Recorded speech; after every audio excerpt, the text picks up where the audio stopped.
네, 웨스트민스터 소요리 문답이라는 게 있습니다. 그래서 뭐냐면 우리가 동양에서는 이제 천자문을 배우잖아요. 태어나면 이제 천자문을 배우고 이렇게 아이들에게 띄게 하잖아요. 근데 서양에는 이제 웨스트민스터 소요리 문답을 아이들에게 이제 읽게 합니다. 그래서 가르칩니다. 그래서 외우게 합니다.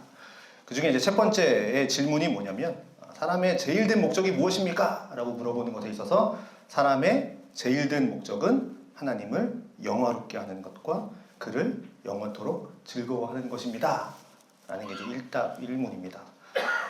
자, 그러면 나는 지난 한 해 동안 하나님을 얼마나 기쁘게 하는 삶을 살았을까? 여러분, 어떤 삶을 사셨습니까? 신자의 대부분은, 성도의 대부분은 내가 뭐 하나님을 위해서 산다라고 얘기를 해요. 그래서 뭐 그런 종교적인 행위들을 합니다. 하지만 실상 본질은요, 그 안에 자기의 기쁨을 위해서 살아갑니다. 그래서 하나님을 위한 일이기도 하나님을 위한 일이라도 자기의 기쁨과 즐거움이 없으면 안 해요. 그게 우리의 실상의 삶입니다. 자, 물론 고백은 하죠. 하나님을 믿어요. 하나님은 나의 구주예요. 나의 구원자예요. 고백합니다. 예수님이 나의 왕이십니다. 고백해요. 하지만 그 현실적인 상황에 이르러서는 많은 부분에 있어서 우리는 결국 하나님의 기쁨보다는 자기의 기쁨, 자기의 즐거움이 목적이 돼서 그런 일을 행하고 또 그 일을 선택을 합니다. 그래서 주님의 일을 하더라도 내가 하고 싶은 거 하죠. 내가 하고 싶은 거. 요거는 하기 싫어. 요건 하고 싶어. 요거는 좀 돋보일 것 같아. 자, 그리고 내가 시간을 투자하고 또 그것에 대해서 돈을 쓰는 일도 나의 기쁨과 즐거움. 한 걸음 더 나아가서 내 가족의 기쁨, 내 가족의 즐거움을 위해서 시간과 돈을 쓰고 사용하는 것이 대부분의 사람들의 보편적 모습일 겁니다. 근데 사람의 본분은 뭐라고 얘기합니까? 하나님을 기쁘시게 하는 데 있다. 자, 우리는 하나님으로부터 창조된 사람이죠. 태초에 하나님이 천지를 창조하시고 우리를 흙으로 빚으셨죠. 하나님이 창조하셨습니다. 그렇다면 하나님이 그 창조하신 우리에게 그 육체적인 모습뿐만 아니라 우리의 영도 하나님으로부터 말미암겠죠. 창조자의 목적에 따라서 세워졌겠죠. 그 영은 결국은 하나님이 아니면 채울 수 없는 공간이 있다는 거예요. 다른 어떤 것으로도 그 공간은 채울 수 없어요. 채워진다 한들 채워지지 않는 거예요. 하나님으로만 채워질 수 있는 우리의 영적인 공간이 있다는 겁니다. 우리가 그래서 아무리 이 세상에서 성공을 하고 뭐 부를 축적을 하고 권력을 갖고 권세를 갖고 내가 세상의 끝만 다 봤어. 성공을 다 이루었다 할지라도 하나님이 아니면 채울 수 없는 공간이 있다는 거예요. 왜? 우리가 그걸 너무나도 잘할 수 있지 않습니까? 뭐 세계 재벌의 부자, 세계 권력을 가진 사람들도 결국에는 끝말이 안 좋은 사람들을 우리가 많이 보잖아요. 내가 다 이룰 거 다 이루었다 하더라도. 자, 그래서 하나님의 사람들은요, 삶을 살 때 그 빈 공간이 채워지면, 만약에 채워지게 되면 세상의 그런 온갖 조건들이 큰 의미가 없어지는 느낌을 가지고 신앙생활을 살아가게 돼요. 그래서 세상 사람들이 볼 때는 되게 우울해야 될 사람이고 되게 지금 너는 슬퍼해야 될 사람인데 전혀 그런 느낌을 받지 않아요. 그걸 바로 우리가 믿음의 삶이라고 이야기하는 겁니다. 믿음의 삶은 그렇게 살아가는 거죠. 그래서 우리가 바울이 얘기하는 그 히브리서 얘기하는 나는 자족함을 배웠다. 에베소서 얘기하는 나는 자족하는 법을 배웠다. 라는 말이 그 말입니다. 하나님을 통해서 채워진 마음이 있기 때문에 세상에서 내가 부족하고 환경이 어렵고 하는 것들이 내게는 전혀 개의치가 않아. 그게 전혀 개의치가 않은 조건들이 되고 상황들이 되는 것이죠. 그런 상황임에도 불구하고 나는 자족하는 법을 배운 거죠. 근데 우리는 말이죠, 기쁘고 행복하게 살고 싶어서 그렇게 세상의 행복을 쫓다가 돈을 벌면 내가 행복해질 것 같아. 돈을 버니까 저 사람이 행복한 것 같아. 내가 권력이 좀 출세를 하면 행복해 보이는 것 같아. 그래서 내가 출세를 해야 돼. 그래서 세상의 행복만 쫓다가 우리는 하나님을 기쁘시게 하지도 못하고 결국은 내 삶도 행복하지 못하고 그렇게 기쁘지 못한 결론을 가지게 된다는 사실이죠. 자, 오늘 본문을 다시 한번 보겠습니다. 너의 하나님 여호와가 너의 가운데 계시니 그는 구원을 베푸실 전능자이시라. 그가 너로 말미암아 기쁨을 이기지 못하시고 너를 잠잠히 사랑하시고 너로 말미암아 즐거이 부르며 기뻐하시리라 라고 이야기합니다. 자, 여기서 너를 잠잠히 사랑하시면 어떤 뜻이냐면 바다에 막 파도가 치잖아요. 근데 위는 막 파도를 쳐요. 그렇지만 심해는 어떻습니까? 잠잠하죠. 그 잠잠히 사랑하신 거예요. 너가 어떤 상황이 벌어지든지 내가 어떤 상황이 벌어지든지 잠잠히 사랑하신 거예요. 그거에 개의치 않고 그거에 요동하지 않고. 자, 우리가 지난주에 하나님을 기쁘시게 하자 하는 삶이라는 부분에서 하나님이 나와 함께 하신다. 그러니까 우리가 함께 하시는 하나님을 믿자라는 이야기를 지난주에 드렸습니다. 오늘은요, 하나님이 우리를 보고 기뻐하신답니다. 그것도 어떻게 해요? 기쁨을 이기지 못하시면서 막 잠잠히 사랑하시면서 즐거이 노래 부르시면서 막 기뻐하시는 거예요. 엄청나게 막 하는 거죠. 자, 여러분이 하나님을 기뻐하시는데, 여러분 하나님이 우리를 기뻐하시는데 어떻게 기뻐하냐면 막 기쁨을 감추지 못하시고 막 노래할 만큼 기쁨이 가득하다. 그걸 거꾸로 얘기하면 뭡니까? 우리도 하나님을 기뻐해야죠. 하나님이 우리를 보고 기뻐하는데 너 하나님 기뻐하네? 좋네. 뭐 이렇겠습니까? 자, 우리는 과연 그럼 하나님을 기뻐하는가? 내가 신자임을 막 자랑스럽게 여기는가? 2025년 한 해 동안 세상을 살 때 지난주에 던졌던 똑같은 질문이죠. 나는 과연 하나님이 기뻐하실 만한 사람인가? 하나님이 나를 볼 때 정말 기뻐하며 춤추고 와, 너 이 사람 봤니? 정말 내가 기뻐하는 사람이야. 아니, 하나님이 기뻐하실 만한 삶을 살아오고 있는가? 지금 내 모습이 내가 스스로 판단할 때 하나님이 기뻐하실 만한 수준인가? 그런 영성과 삶을 가지고 내가 생각을 가지고 나는 지금 살아가고 있는가? 하나님이 나를 보셨을 때 나는 하나님이 기뻐하실 만큼 그렇게 2024년을 살아냈는가? 아니면 하나님의 근심거리가 되지는 않았는가?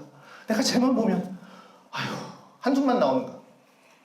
자, 이 본문의 얘기를 다시 한번 해드리겠습니다. 당시 이스라엘 백성은요, 애굽, 그 다음에 아수르라는 강국 사이에 이제 끼어 있는 거죠. 자, 우리나라 생각하시면 됩니다. 자, 그런데 이제 두 강국 사이에서 눈치 보기도 힘들어 죽겠는데 이쪽 오른쪽 위에서 바벨론이라고 하는 신흥 강국이 등장을 해서 아수르와 애굽이 눈치를 볼 상황만큼 그렇게 이렇게 크게 성장을 해버렸죠. 그 사이에 이제 이 세 나라에 끼어서 이제 이 이스라엘은 지금 행복하겠습니까?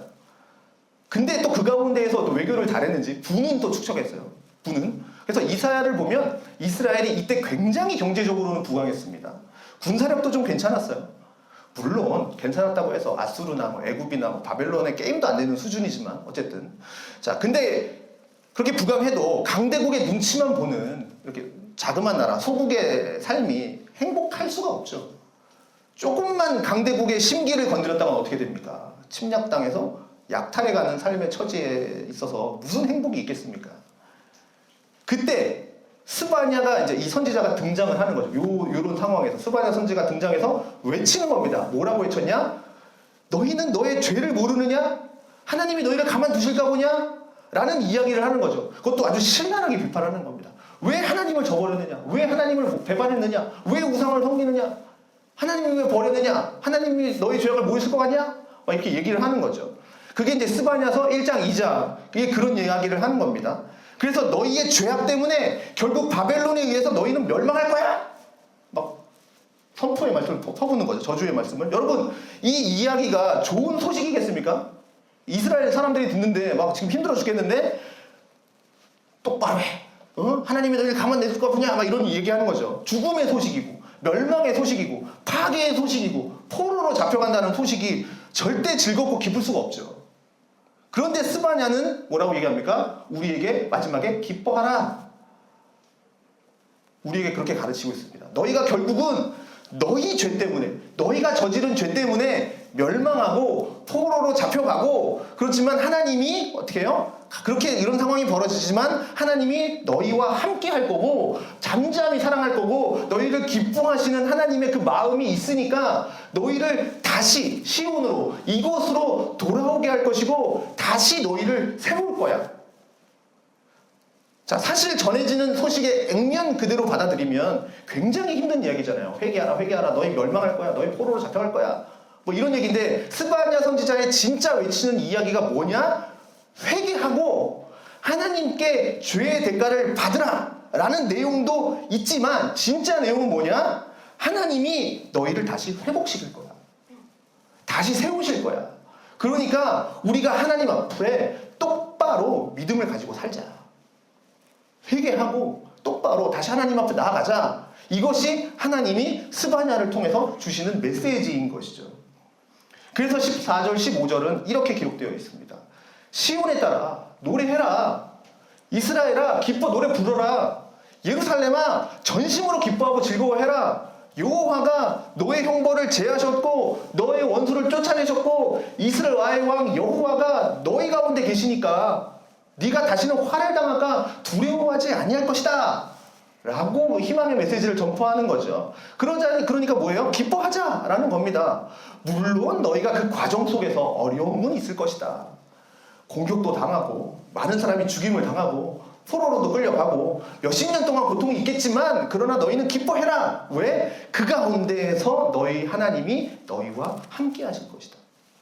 본질의 하나님의 마음이 너희를 기뻐하는 마음이 있고 그래서 하나님은 너희를 회복시켜 주실 것이기 때문에 그래서 너희는 기뻐해라. 즐거워해라. 라는 이야기입니다. 현재의 삶에 고통스러워하지 말고 전전긍긍하지 말고 그 고통의 문제 너머에 계신 그 고통의 문제 존재의 그 너머에 존재하시는 그 전능하신 하나님을 바라봐라. 그리고 우리를 이끌어 주시는 그 하나님의 이미 승리하신 그 승리를 바라봐라.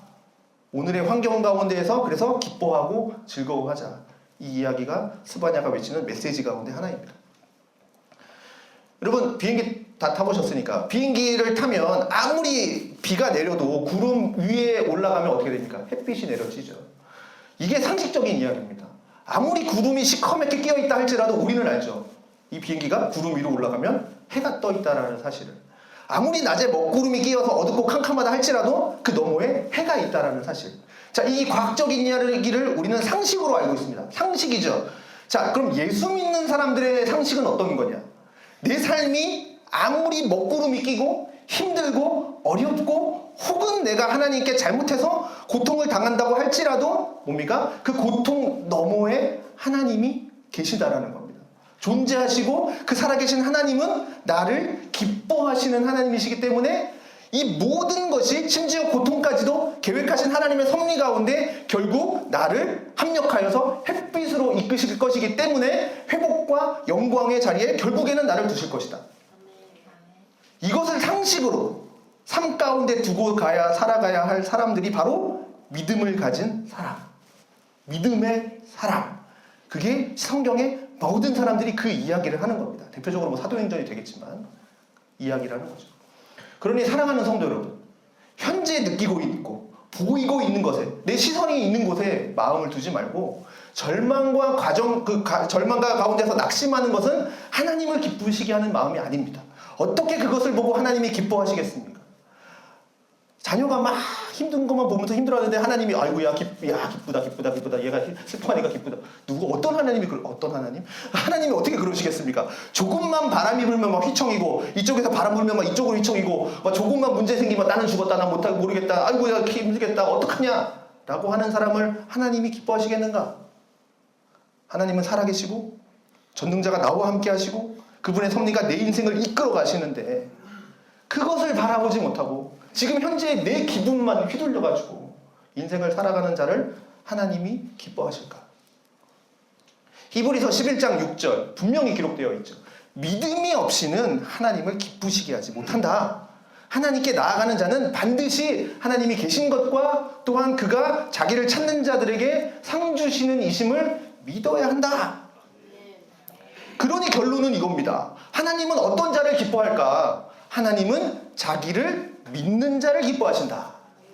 어떤 상황에서도 하나님이 전혀 존재하지 않는 것 같은 상황이라 할지라도 그 상황 가운데에서도 하나님은 존재하심을 믿는 자는 하나님이 기뻐하신다라는 이야기죠.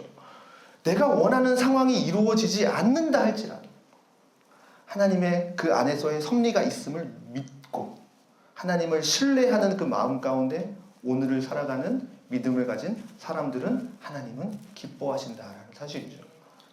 어떻게 하나님을 기뻐한다고요? 믿음을 가지라는 겁니다. 하나님은 살아계시다. 하나님은 나와 함께 하신다. 신뢰. 내가 대단한 사역과 뭔가 헌신을 하고 내가 뭐 대단한 충성을 해서가 아니라 내 삶에 하나님을 믿고 있는 것 자체. 대단한 충성이고 대단한 사역이고 대단한 그리스도의 삶이라는 것을 우리는 믿어야 할 겁니다.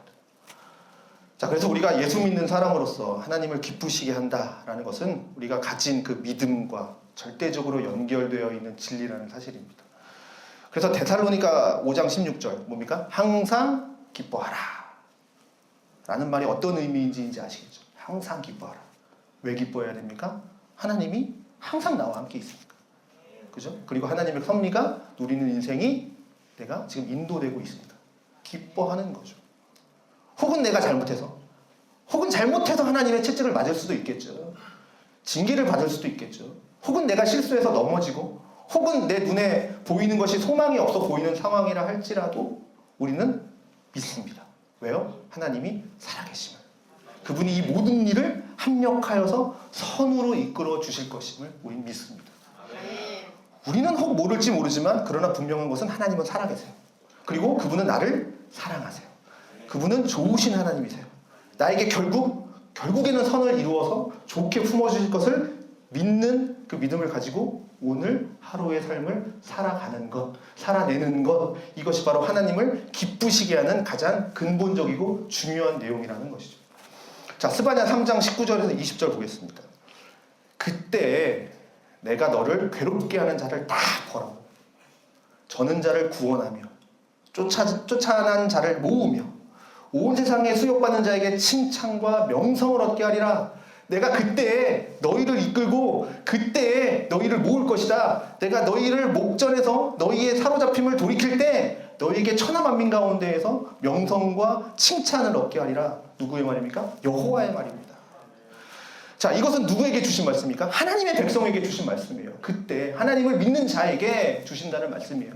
그럼 우리의 모든 수치를 제하시고 원수를 제하시고 모든 사람에게서 칭찬과 명성을 얻게 하실 하나님, 그 하나님이 누구에게 이 영광을 주실 것인가? 폭풍우가 몰아치고 어려움이 있다 할지라도 그럼에도 불구하고 하나님의 존재와 그분의 실체와 하나님의 운행하심을 믿고 기다리고 나아가는 사람에게 주어진 하나님의 영광이요 은혜요 축복 아니겠습니까? 하나님이 말씀하시면요 그 말씀은 반드시 성취될 것이다.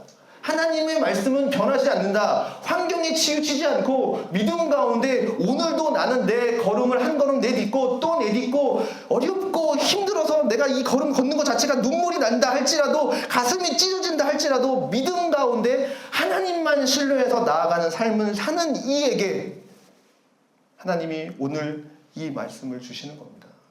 그때 너희 원수를 제하시고 포로 잡힌 자를 돌아오게 할 것이고 모든 사람 앞에서 칭찬과 명성을 얻게 하리라. 그러면 이 스바냐의 예언의 말씀을 듣고 있는 이스라엘 백성들 뭐가 필요합니까? 믿음이죠. 그들의 죄를 회개하고 하나님께 돌아와서 선포되어지는 이 스바냐의 말씀을 가슴으로 받아들이고 그것을 믿고 하나님을 신뢰하고 그 다음 닥치는 환난과 어려움이 있다 할지라도 회복하시는 하나님을 바라보면서 내가 기꺼이 고난의 길을 묵묵히 걸어가는 그 믿음이 이스라엘 백성들에게는 필요한 것이죠. 자, 오늘 본문은 거듭해서 분명히 우리에게 말합니다. 두 번이나 이야기하죠. 하나님이 우리를 기뻐하신다. 다시 한번 생각해 봅시다. 나는 하나님이 기뻐할 만한가? 내 즐거움과 기쁨이 내 삶의 전부가 아니었는가? 사람은 참 이기적입니다. 어떨 때는 아내도 남편도 자식도 안 보이고 내 즐거움만 먼저 찾을 때가 있습니다. 내가 아내를 돌아보고 자식을 돌아봐야 할 시간에 혹시 내 마음을 혹시 내 기쁨을 위해서 엉뚱한 장소에 가 있고 엉뚱한 일을 하고 있지는 않을까? 내 즐거움을 위해서 우리는 하나님도 생각하지도 않고 살아가는 삶이 얼마나 많을까? 다른 사람이 어떠하든지 나는 평안하고 나만 기쁘면 좋다 라고 나는 살아오지는 않았을까? 자, 우리가 교회라는 곳이 일반 사회 공동체라는 좀 다른 특수성을 갖고 있는 공동체라서 좀 특이한 부분들이 있습니다. 자, 어떤 사람들은 이런 생각을 가집니다. 교회를 위해서라면 세상법은 조금 어겨도 좋다. 어느 목사님이 광화문에서 얘기하시더라고요. 세상법은 좀 어겨도 좋다. 그건 융통성이 아니죠. 이기적인 겁니다. 저는 그걸 집단 이기주의라고 부릅니다. 하나님 앞에 잘못된 겁니다. 교회는 법을 잘 지켜야 됩니다.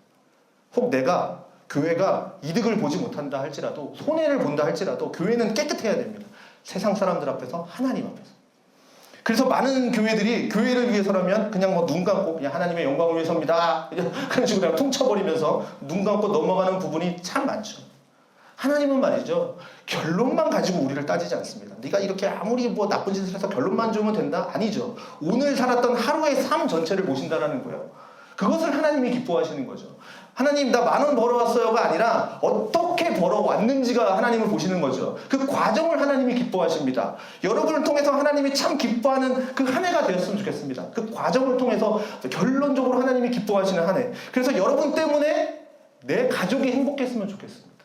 여러분 때문에 내 주위 사람들이 행복했으면 좋겠습니다. 여러분으로 인해서 우리 교회가 행복했으면 좋겠습니다. 이 2025년에 우리가 목표를 가지고 가자고요. 자, 한번 돌아보십시오. 얼마나 내가 이기적으로 내 가족을 안 돌아보고 하나님도 돌아보지도 않고 내 중심으로 살아가고 있는 부분이 얼마나 많은지.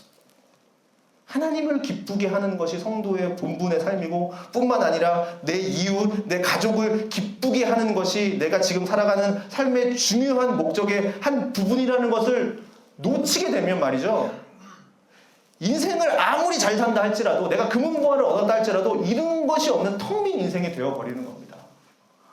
다시 말씀드립니다. 하나님의 사람의 진짜 기쁨은 뭐예요? 하나님이 만드신 그 내 영혼의 빈 공간, 그것을 하나님이 채워주셔야만 기뻐할 수 있습니다. 그리고 기쁨은 삶으로 인해서 큰 영향을 받지 않는 기쁨입니다. 그래서 본질적인 삶이 그러는 거죠. 하나님을 기쁘시게 하고 이웃을 기쁘시게 하는 삶을 살 때 비로소 내 마음의 그 공간이 하나님의 기쁨으로 채워지는 겁니다. 자, 오늘 본문의 말씀 다시 한번 보겠습니다. 너의 하나님 여호와가 너의 가운데 계신답니다. 그는 구원을 베푸실 전능하신 분이랍니다. 모든 것을 가능케 하시는 전능하신 분이랍니다. 그가 그 전능하신 분이 너로 말미암아 기쁨을 이기지 못하시고 너를 잠잠히 사랑하시고 너로 말미암아 즐거이 부르면서 기뻐하신답니다. 하나님 여러분을 너무나도 사랑하신답니다. 하나님이 여러분을 너무나도 기뻐하신답니다. 사는 인생 보면 별 볼 일 없는 것 같고 내가 지질이 궁상인 것 같고 혹은 늘 하나님께 내 성질 내고 살고 죄짓고 거룩한 것을 찾아보기 정말 어려운데도 하나님은 말씀하십니다. 그래도 난 너를 사랑한다. 내가 너를 기뻐한다. 내가 너와 함께한다. 하나님이 세상을 이처럼 사랑하사 독생자를 주셨습니다. 하나님이 이미 근본적으로 조건과 환경을 보지 않고 하나님이 나를 사랑하신답니다. 그러니 여러분 기억합시다. 이 하나님의 사랑과 이 하나님의 기쁨을 좀 기억하고 2025년을 좀 우리의 삶의 목적이 좀 정확하게 정해지기를. 그냥 11시에 나와서 11시에 예배드리고 끝났네, 다음 주에 또 나와야지, 이런 게 아니라 내가 신앙생활하는 이유가 있을 거 아닙니까? 여러분 11시에 여기 왜 나옵니까 도대체? 예배 드리려고? 그럼 예배 왜 드리는데요? 예배 왜 뭐 하려고 드리는데요? 삶 가운데에서 그게 적용이 돼야 될 거 아닙니까? 예수 그리스도의 사람으로 살아야 될 거 아닙니까?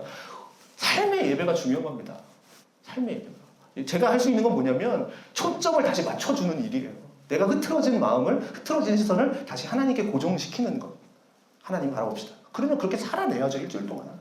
그래서 만약에 실패하면 또 나와서 하나님 실패했네요, 힘드네요. 다시 또 하나님 바라보고 또 힘을 얻고. 그거죠. 여기 나가면 끝 아니에요. 이제부터 시작이에요. 그래서 맨날 제가 주일 예배 마지막에 하는 얘기 있지 않습니까? 세상에서의 예배가 시작된다. 여러분, 그래서 저나 여러분이나 모두가 올 한 해는 정말 어떻게 하나님을 기쁘시게 하는 삶을 살까? 철저하게 하나님을 믿고 신뢰하고 하나님의 언약을 믿고 그 가운데 믿음의 행복을 가지는 삶을 살기 위해서 어떻게 살아야 할지를 좀 생각하고 기억하고, 그래서 하나님 뜻이라는 삶을 통해서 여러분이 기뻐하고 또 여러분이 행복해하고 또한 그 기쁨이 되돌아와서 하나님을 기쁘시게 하고 또 이웃을 기쁘게 하고 가정을 기쁘게 하는 삶과 축복과 기쁨의 통로의 삶이 되기를 주님의 이름으로 축원드립니다.